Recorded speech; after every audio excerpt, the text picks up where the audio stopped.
Siemano, Bartek z tej strony, kanał Coffee Doctor, witam na sobotnim filmie.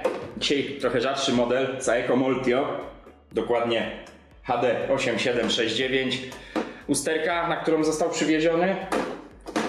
Chyba łatwo się zorientować. Coś tu jest nie halo, coś tu nie weszło, także zapraszam na nową naprawę. Jak już powiedziałem, usterka. A no, wyjęliśmy zaparzacz podczas pracy. To znaczy klient nie miał tego świadomości. Po prostu nie chce wyjść. Ale jak widzicie, przyglądając się kółku żółtemu, trochę brudnemu, strzałka, która powinna zgadzać się, jeszcze może wam to przybliżę, mało osób zwraca na to niestety uwagę. Tu mamy strzałkę i na kółku mamy strzałkę. I zaparzacz wyjdzie nam tylko w momencie, kiedy one wskazują na siebie. Czyli tu była próba wyciągnięcia zaparzacza, gdy nie był w pozycji neutralnej. Dlaczego? Mogło zabraknąć prądu, mógł klient po prostu być niecierpliwy. Co w takiej sytuacji zrobić? Nie wyciągać zaparzacza. Sprawdzać zawsze, czy jest zaparkowany. No tutaj musimy go, jeśli się uda, oczywiście pozbywając się tej klapki, musimy spróbować go stąd wyjąć, bo on nie jest zaczepiony o zawór wody, więc tu delikatnie pewne rzeczy podginając powinno nam się to udać. O. Ale to wszystko trzeba robić na czuja, żeby nie złamać tej łopatki zrzucającej fusy. Czy tu się coś wydarzyło? Wygląda na to, że nic poważnego. Do czego nawiązuję jeszcze to, co powiedziałem na początku. Zaparzacz w pozycji, zaparzacz, który wygląda źle, bardzo ciężko chodzi, co zresztą zaraz usłyszycie. Kurna, on w ogóle nie chodzi. Zaparzacz jest do regeneracji, on po prostu ledwo chodzi. Ale wracając do tego, co chciałem powiedzieć, zaparzacz z ekspresu wyjdzie nam tylko w sytuacji, gdy te dwie strzałki, tak jak w tym momencie, wskazują na siebie. Tylko i wyłącznie, więc jeśli tak nie jest, nie chce wam wyjść ten zaparzacz, nie szarpcie, bo niejednokrotnie widziałem, że został wyciągnięty, co prawda w innym modelu, razem z połową tego, tutaj akurat końcówki, w modelach nowszych całego zaworu wody. A to generuje koszty, no połamiecie. Zawór widać, że już jest pokryty kamieniem, czyli też przepuszczał. Ciągnijmy również pojemnik na fusy. Trochę tu porządku. No, jak dbasz, tak masz. Kolejna część epopei, sagi, jak dbasz, tak masz. To wszystko tutaj pleśnieje, chłonie wilgoć. Pamiętajcie, kawa jest hygroskopijna, ona chłonie wilgoć. No a jak wchłonie wilgoć, to zaczyna pleśnieć. Dobra, słuchajcie, zabieramy się do rozbierania tej maszyny. Ona się rozbiera, z tego co pamiętam, od góry. Więc ja przeskakuję na naszą kamerę górną i kręcimy. Ekspres na boku. Powyciągane wszystkie elementy niepotrzebne typu tacki, typu inne gadżety. Tu jest specyficzny pojemnik na ziarna kawy. Wyciąga się go tak, że trzeba go odblokować. Jak widzicie, on sam wyjeżdża. Tu z reguły jest pełno w nim kawy, to później zajmiemy się jego czyszczeniem. No i teraz co? Słuchajcie, trzeba powykręcać tu wkręty, tu wkręty. No więc lecimy z gościem.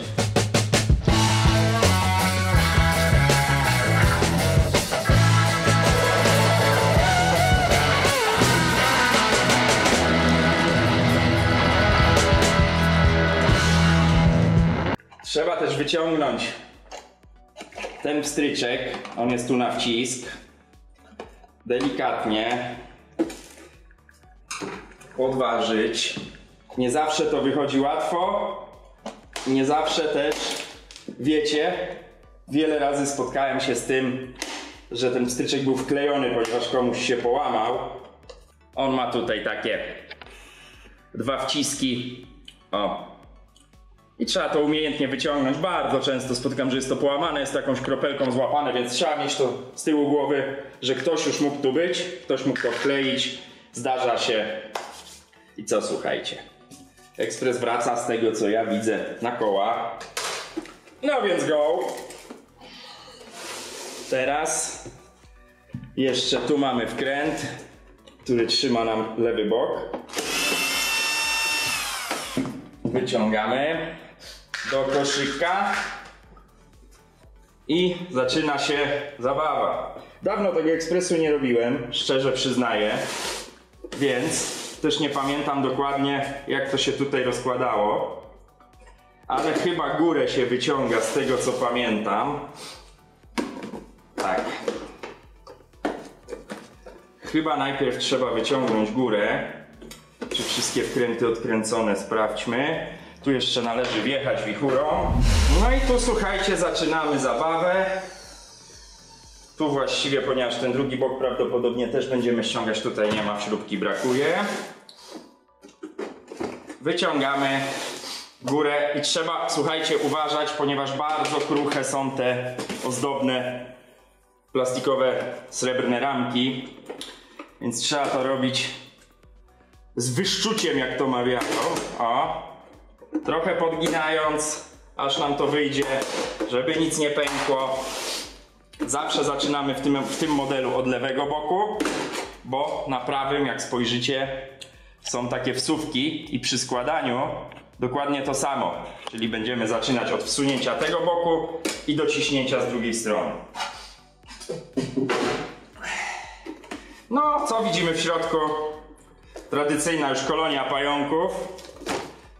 Co tu widać? Osłona grzałki. Tu cały spód młynka, w środku widać młynek, ale żeby się do niego dostać, musimy zdjąć tył.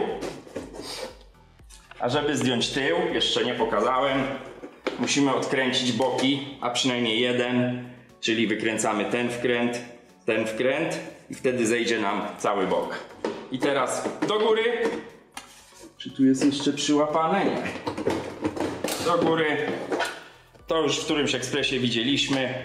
Te dwa elementy z otworami wchodzą na te dwa grzybki tutaj. Tu pełno kawy, to jest normalne. Tu, jak widzicie, mieszkańców trochę jeszcze może być. Nie krzywdźmy zwierzątek. Tej kawy można się tak tu wstępnie pozbyć. O, tutaj, słuchajcie,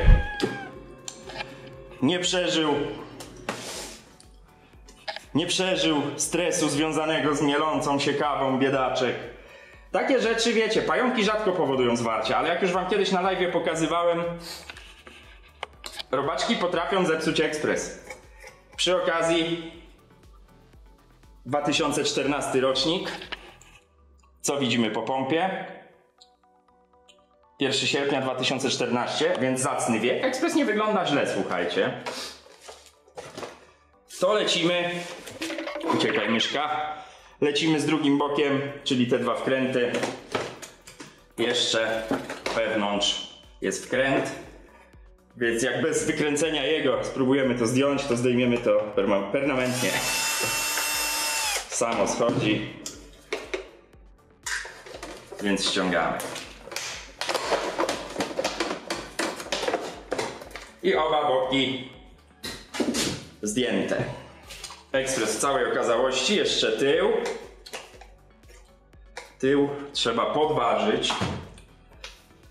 Odkręcić dwa wkręty z boku. Jeden z głowy.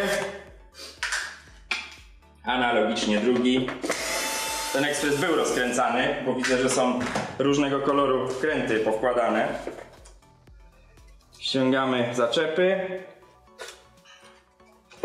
Tu do góry są zatrzaski, takie wciski, słuchajcie, trzeba to podważyć, żeby to poszło do góry. Jedno, drugie.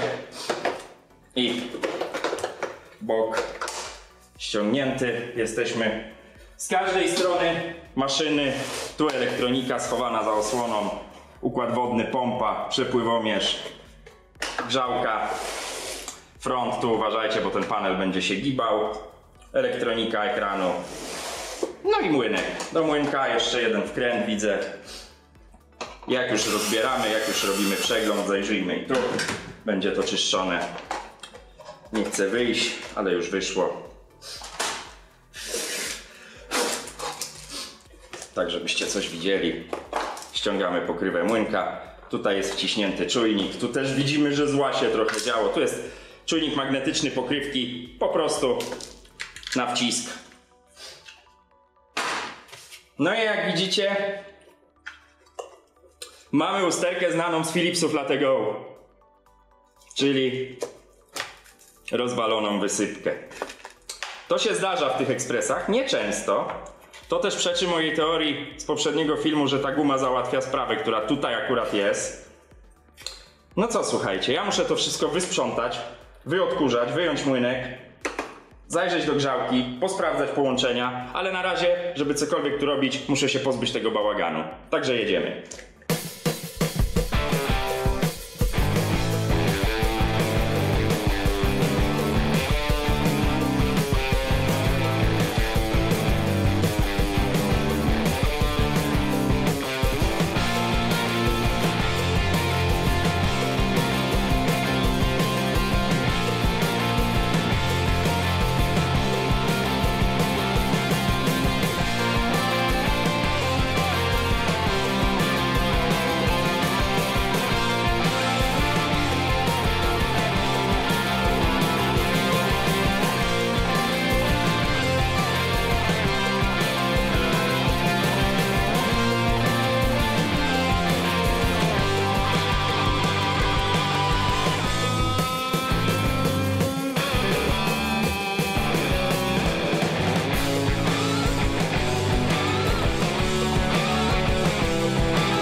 Jak pewnie widzieliście, odkurzacz pożarł mi przewód.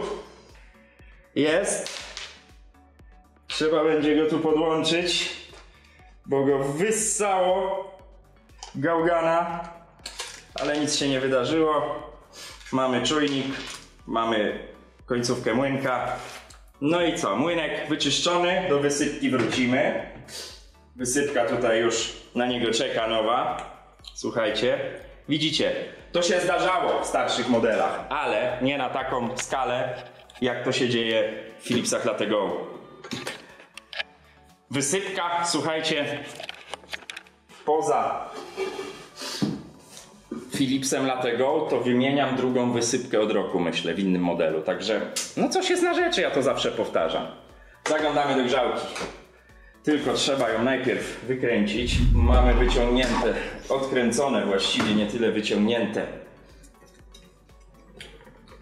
elementy osłony grzałki z jednej strony. Tu trochę gorzej w tej pozycji się dostać, ale mam nadzieję, że damy radę. No i tu wszystko na pierwszy rzut oka, słuchajcie, wygląda dobrze. Podjedźmy trochę niżej. Sprawdźmy od razu, jak mamy na wierzchu termiki grzałki, zabezpieczenia termiczne, czy przewodzą. Tu ma tylko piszczeć, więc nie pokazuję wam miernika. Troszeczkę sobie odginamy. Jedna. Ten przewodzi.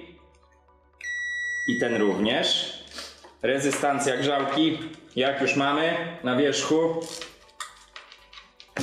jest, proszę Państwa, następująca. Tu już warto, żebyście spojrzeli na miernik. Między 30 a 50 ohmów. 26. Te mniejsze, tak, te mniejsze mogą mieć niższą rezystancję. Źle wam powiedziałem. Te większe grzałki mają około 47 często. Natomiast tu jest ok. Wszystko się zgadza. Także mamy to pomierzone. No dobra, słuchajcie, to teraz go do poziomu, a raczej pionu. Ja tu trochę spróbuję ogarnąć. Tekturka na razie niepotrzebna. Odkręćmy też końcówkę zaworu, ona jest do czyszczenia. Tu mamy zawór, który wygląda całkiem nieźle, ale czy on jest ok, to nam wyjdzie, słuchajcie, w trakcie testów. Strona ekspresu. Cybanty trzymają nawet nieźle. Chyba kiedyś Saeco dociskało te cybanty, jak się okazuje. Przepływomierz, to wszystko będzie czyszczone. No ale co, słuchajcie, wypadałoby sprawdzić, czy on został wyjęty po prostu nie w pozycji neutralnej, czy przestał działać napęd. Od tego właściwie powinienem zacząć, no ale żyję nadzieją, trzeba być dobrej myśli. że tu będzie ok. No to teraz tak, czy myśmy cokolwiek tu rozpięli? Zawsze jak taki rozczłonkowany ekspres odpalacie, sprawdźcie, czy wszystko tu się zgadza. To jest od czujnika młynka, tu coś przede wszystkim przewody należy zabezpieczyć od młynka, bo potrafi kopnąć. Jakbym jeszcze znalazł, słuchajcie, taśmę izolacyjną, to byłby sukces. To bez tutaj perwersji, tymczasowo zaklejamy, żeby wiecie, podczas wibracji ekspresu, żeby tu się coś nie zetknęło, plus z minusem. Po co mamy tutaj strzelać z bezpieczników, jak nie musimy. Te przewody to mnie zawsze bawią, zobaczcie jaki długi. Odpalamy. Włóż zaparzacz, ale ja zaparzacza nie mogę teraz włożyć, bo jest źle ustawiony. Tu mamy czujnik boczku zamkniętego. O! Ruszył się. Czyli jakby jest nadzieja, że właśnie się ustawił. Ja ten zaparzacz, słuchajcie, ponieważ on jest do regeneracji, bo on bardzo ciężko chodzi, ja go tu wstępnie tak po prostu na chama ułatwię mu pracę. I tak idzie do czyszczenia, i tak idzie do mycia. No ale żeby to zaczęło jako tako pracować, o, widzicie, już jest lepiej. Wkładamy. Przed. Czyli napęd raczej jest sprawny, wina była po stronie najprawdopodobniej użytkownika. Jakaś pojemniczka na wodę potrzebuje, na przykład takiego. Oszukujemy zamknięcie drzwiczek. Ja mu przerwę jeszcze, bo właściwie interesuje nas w dużej mierze ten bok. Plus woda. Jeszcze raz wciskam czujnik zamknięcia bocznych drzwi. No i patrzymy, co się dzieje, słuchajcie.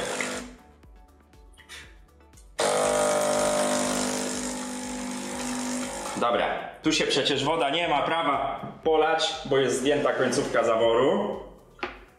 Przerywamy mu. Tu się nic nie dzieje, będzie się lało do tacki. Przerwijmy mu. Mamy sprawdzony silnik, słuchajcie. Wyciągamy. Tutaj zaparzacz, żeby wyciągnąć, to jest ten zaparzacz. Zwrócę waszą uwagę, z trochę dłuższą tą tacką opuszczającą fusy. Więc trzeba zawsze wysunąć trochę pojemnik na fusy, żeby ten zaparzacz wyjąć. Słuchajcie, kolejny krok. Trzeba to wszystko wyczyścić.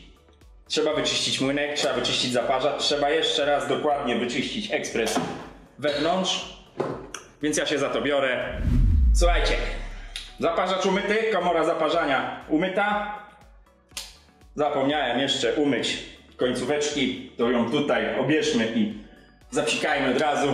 Niech sobie już pracuje. Uszczelki śmieć, wiadomo. Bałagan się zrobił, no ale to już wielokrotnie wam powtarzam. Przy ekspresach nie da się bez bałaganu. O, uszczelki, już śmietniki. Niezawodny meglio. Niech to sobie tutaj moknie. A my się bierzemy za młynek i łamaną wysypkę, czyli coś, co się zdarza niezbyt często w tych ekspresach. I to może ciężko iść. Stary młynek, zapieczony, nawet, słuchajcie.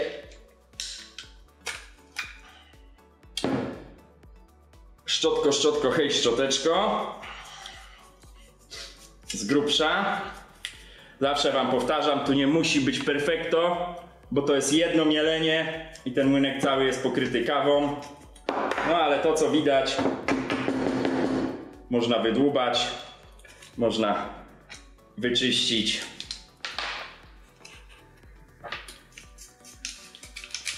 Bo czemu nie? Zawsze to tego pyłu kawowego tutaj trochę się pozbędziemy.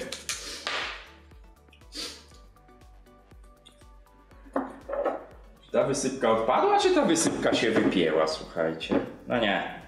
Jak spojrzycie, różnica jest widoczna. Zwłaszcza tu po tej stronie. Jest wyłamane. No jak widać, nie jest to przypadłość tylko dlatego, Tylko że dlatego... A co to tutaj mamy? O co tu chodzi? Widzicie? Czy to taka konstrukcja? No niemożliwe. Zaraz się okaże, że młynek też nie działa. Tutaj jakiś taki czarny plastik. Czy to takie konstrukcje były? No nie. No. Coś tu mamy plastikowego w młynku. No co zrobisz? Także nie rozwaliło młynka. Ciekawe. Ciekawe. Nie sprawdziłem tego przy starcie. Dobra, mniejsza o większość. Zakładamy nową wysypkę.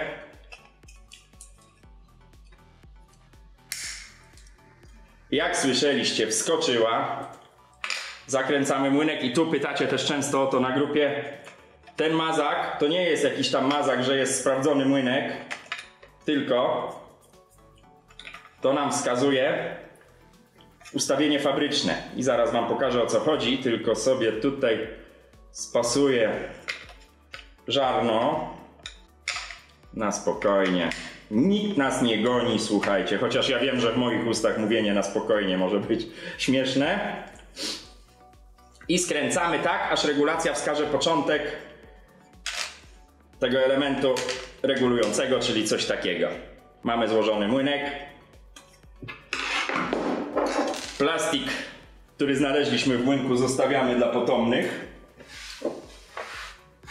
Trzeba to klientowi pokazać, bo jak widać, nie tylko zaciął się zaparzacz, ale zaciął się też młynek. Młynek złożony. Tu już widzę, odtajało. Jeśli chodzi o końcówkę zaworu wody, stary smar też wycieramy, słuchajcie. Założymy nowy, nałożymy nowy, nie założymy.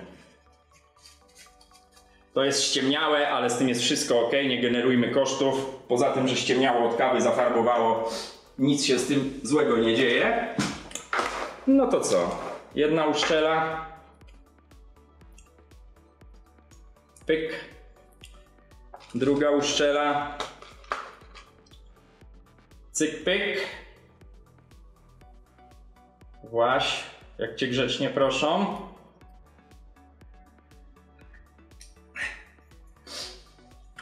Smar do środka. Smar na o-ringach. Tu jeszcze jakiś brud został po myciu. Nakładamy szczelki na bok. 2 srebrne wkręciszcza. No i skręcamy. I zaraz, słuchajcie, przechodzimy do składania tego w całość. Przykręćmy jeszcze ten zawór.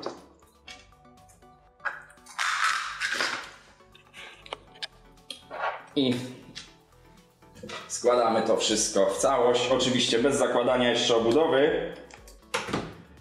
Kolejny krok. Zaparzacz.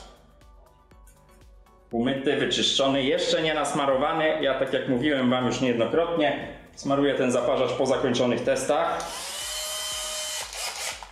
No bo jeszcze podczas testów ta kawa się do niego zacznie kleić. Kuleczka do środka. Sprężynka, dawno o tym nie mówiłem. Ona jest stożkowa, więc węższą stroną do dołu, w ten sposób. Jeszcze o-ring na głowicę.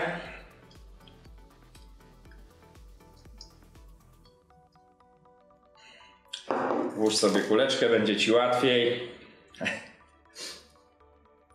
Nakładamy, już się od moich palców nasmarował. Końcówka głowicy, dopasowujemy sobie. Idzie nam to tak. Nakładamy końcówkę głowicy. 2 wkręty. Zaparzacz gotowy, oczywiście poza smarowaniem. Teraz celujemy. Albo i nie.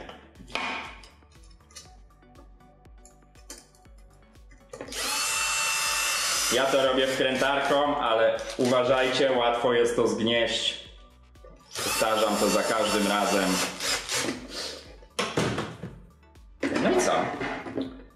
zaparzacz do środka. Tą stronę mamy z głowy. Młynek. On ma tutaj, to jest wersja młynka, słuchajcie, z czujnikiem Hala. Czujnik obrotów, czujnik Hala. On jest tutaj i do niego służy. Tu mamy prąd. Do niego jest ta wtyczka. Zaraz wam pokażę, jak to zmontować. Pozbywamy się, przepuszczamy sobie te przewody. One idą tędy. Tu jest taki element zabezpieczający, spróbuję wam to pokazać w powietrzu, który ma powodować, że nam się nie wypnie ten czujnik, wtyczka od czujnika Hala, jak zwał, tak zwał. Czyli wpinamy się w czujnik, pyk, i to, jakby wam to pokazać, to nam musi tutaj te dwa dzióbki wejść do tej skrzyneczki czarnej i od góry złapie nam tą wtyczkę i będzie ją tu trzymać, ponieważ młynek wpada w dosyć duże wibracje podczas pracy. No to po to jest ta wtyczka, żeby teraz ten przewód się nie wyrwał. Tak to wygląda z tej strony. Po prostu trzyma ten kabelek, żeby nam się nie wypiął, bo jak się wypnie, to młynek przestanie działać. Ekspres nie będzie widział czujnika i młynek przestanie działać. Co dalej? Przewody, wielokrotnie powtarzam. Czarny to minus, kolorowy to plus, w tym przypadku biały. Mamy oznaczenie plusa, tutaj już nie będę wam pokazał, może i widzicie. Tu jest plusik narysowany, widać. Plus i minus. Sprawdzamy, czy to się wpięło, bo tak jak mówiłem, młynek wibruje, więc to się musi tutaj zatrzasnąć, każdy z tych przewodów. Wszystko siedzi. Guma. I wkładamy. I wkładamy i słuchajcie, odpalamy. Teraz jestem ciekaw, mój błąd, nie sprawdziłem młynka, no ale jakby diagnoza jeszcze nie była do klienta wysyłana, więc zaraz się wszystko tutaj nam objawi. Młynek jak się wkłada, to już doskonale wiecie, nie będę tutaj przekręcał ekspresu do góry nogami. Tą gumę trzeba cofnąć do dołu, o której była mowa, więc ja ją tutaj dopycham. Dobra. Młynek nam siedzi.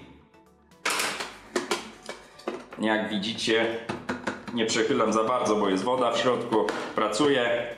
Przewody ułożyć. Na razie tak. Podłączony. Odpalamy. Niezamknięty bok. Słuszna. Uwaga. Jeszcze jakaś szklaneczka.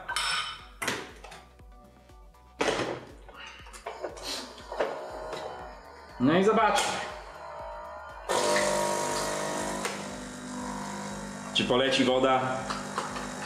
Teraz już zabór jest założony.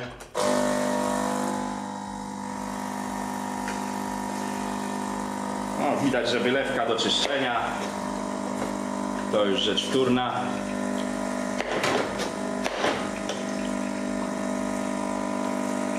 Ale jeśli chodzi o hydraulikę, wszystko wygląda dobrze. Plus chlapanie wodą na mnie. To wystrzeliło z głowicy. Czy tu się nic nie dzieje? Nic się nie dzieje. Ekspres woła o odkamienianie, ale to nie w tej chwili. Ja bym tutaj ten czujnik może zblokował. Sprawdźmy, czy wystartuje, słuchajcie, młynek. Na razie na pusto. No tak, i tutaj, tak jak mówiłem, potrzebujemy magnesu, żeby oszukać wspomniany czujniczek. Dobra, blokada.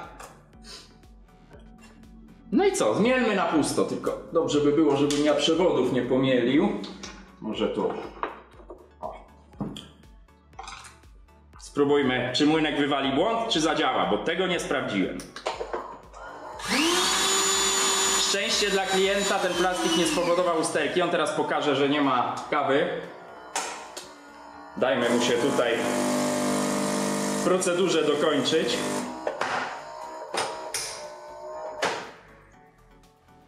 No i co? Mielimy. Kawusia. Rozsypała się, ekspres jest jeszcze do kompletnego sprzątania, nie ma się co przejmować. Poszukujemy czujnik i ognia.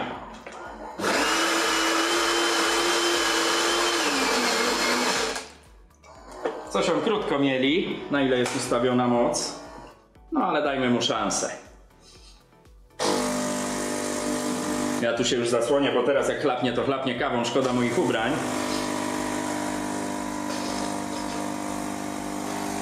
No wylewka jest brudna, to widać.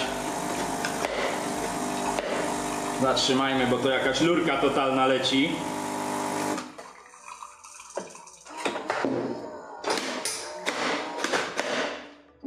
Dobra, to nawet nie jest kawa.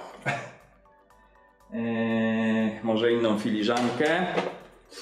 Co on tam nam pokazuje? No moc kawy jest, słuchajcie, na maksa. Jedziemy.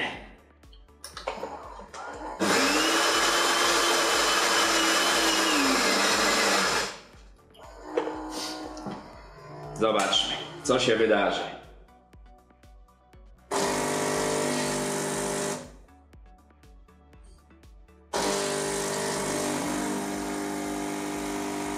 No teraz pomijam, że leci jedną wylewką, więc to będzie taki kisiel, nie kawa. Ale no już to zaczyna przypominać chociaż trochę kawę.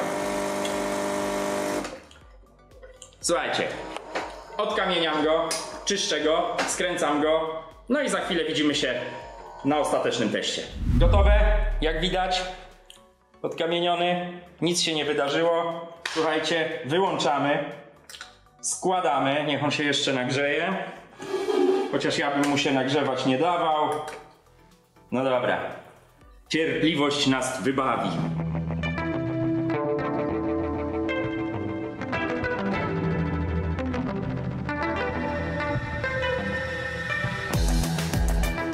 A słuchajcie, jeszcze jeden problem. Pociekło tu z cybantu, widzicie? Mokro.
Express, słuchajcie, wypucowany, gotowy do ostatecznego testu. Kawę mamy.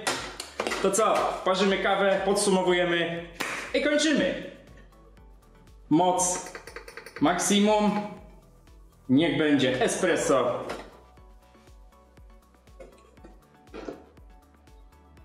Drzwiczki niedomknięte. Domknięte. I jedziemy z kawą.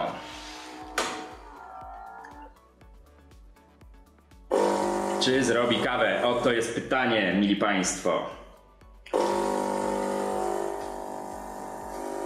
I mamy to.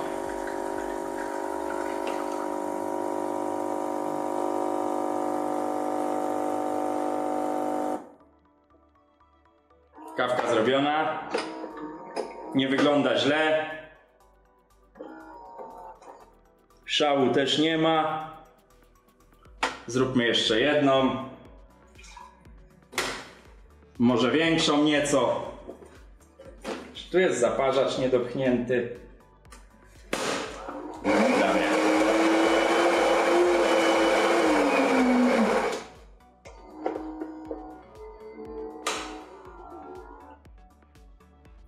Czekamy. Czekamy. Czy będzie kawa? Coś tam się parzy.